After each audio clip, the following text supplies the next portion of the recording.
نیلے سمندر کی تہ میں جہاں روشنی بھی تھک کر لوٹ جائے وہاں ایک سلطنت آباد تھی۔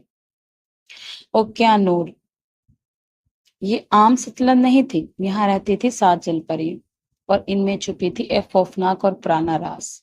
لوگ سمجھتے تھے کہ یہ پریاں بس نرمی، حسن اور جادو کا استعمال ہے، مگر حقیقت یہ تھی کہ ہر پری کے پاس ایک ایسا راز تھا جو اگر کھل جائے تو پوری دنیا سمندر میں ڈوب سکتی ہے۔ مبینہ سب سے بڑی اور سب سے نرم تھی، مگر اس نے کبھی کسی کو نہیں بتایا کہ وہ ایک انسان سے محبت کر بیٹھی تھی، ایک ایسا انسان جسے سمندر نے نگل لیا تھا۔ سات کا سچائی کی پری ہر وقت سچ بولنے کی قسم کھاتی تھی، مگر اس کے دل میں ایک جھوٹ دفن تھا جو اگر ظاہر ہو جاتا تو سلطنت کا وجود خطرے میں آ جاتا۔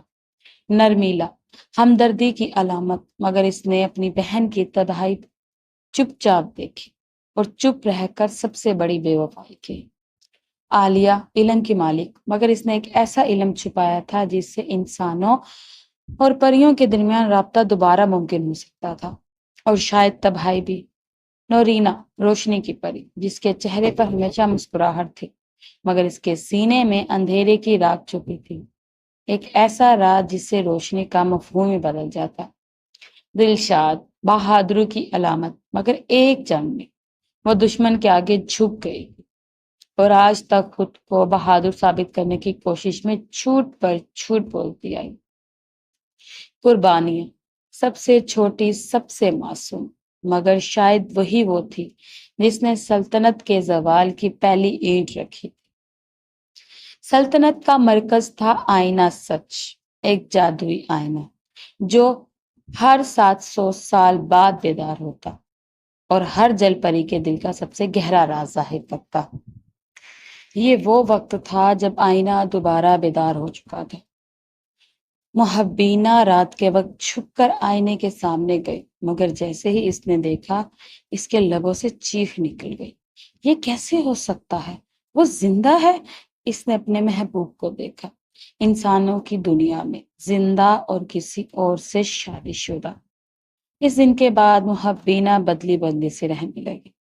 ایک دن سلطنت میں ایک حادثہ ہوا، علم کا خزانچی قتل ہو گیا اور اس کی پشت میں چھپا تھا ایک نیلا خنجر۔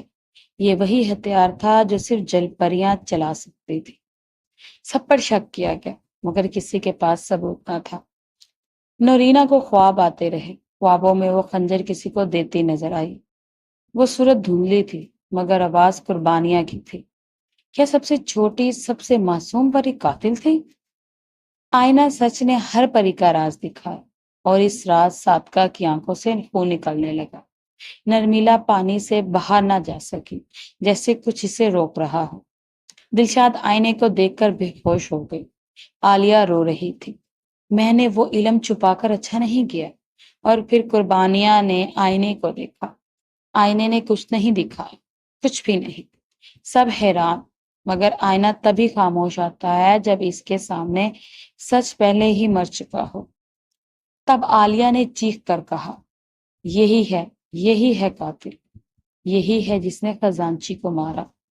قربانیاں ہنس دی، میں نے اسے مارا کیونکہ اس نے میرے راز کو جان لیا تھا۔ میں انسان نہیں ہوں، میں ان 7 میں سے کوئی نہیں، میں وہ آٹھویں ہوں جسے سلطنت سے نکالا گیا تھا۔ میں بددعا ہوں، میں بحری لعنت ہوں۔ قربانیاں دراصل ایک ساحرہ تھی جسے کئی صدیاں پہلے جل پریوں نے بند کر دیا تھا، مگر وہ دوبارہ پیدا ہوئی محبینہ کی ایک جادوئی دعا کی بدولت، اور ان کے درمیان ایک معصوم بچی بن کر رہی۔ اب وہ آزاد تھی، اس نے سلطنت کے مرکز کو آگ میں بدل دیا۔ پانی سرخ ہو گیا، جل پریاں ایک دوسرے سے لڑنے لگی، لیکن تب محبینہ سامنے آئی اور اپنی طاقت سے وہ دعا واپس لی جس سے قربانیاں زندہ ہوئی تھی۔ قربانیاں چیخنے لگی، تمہیں محبت کی سزا ملے گی۔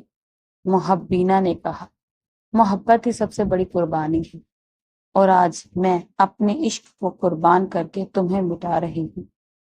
قربانیاں کی موت کے بعد سلطنت خاموش ہو گئی، آئینہ سچ ٹوٹ چکا تھا۔ 7 جل پریاں بچ گئی، مگر اب ان کے دلوں میں سکون نہ تھا، اور وہ سب جان چکی تھی، سچائی اگر چھپی رہے تو تباہی لاتی ہے۔ محبینہ نے اپنے محبوب کو ہمیشہ کے لیے بھلا دیا۔ عالیہ نے علم دنیا کو دے دیا۔ صادقہ نے اپنے جھوٹ کا اقرار کیا اور سلطنت دوبارہ آباد ہوئی۔ مگر اب ہر 700 سال میں ایک نیا امتحان آتا ہے۔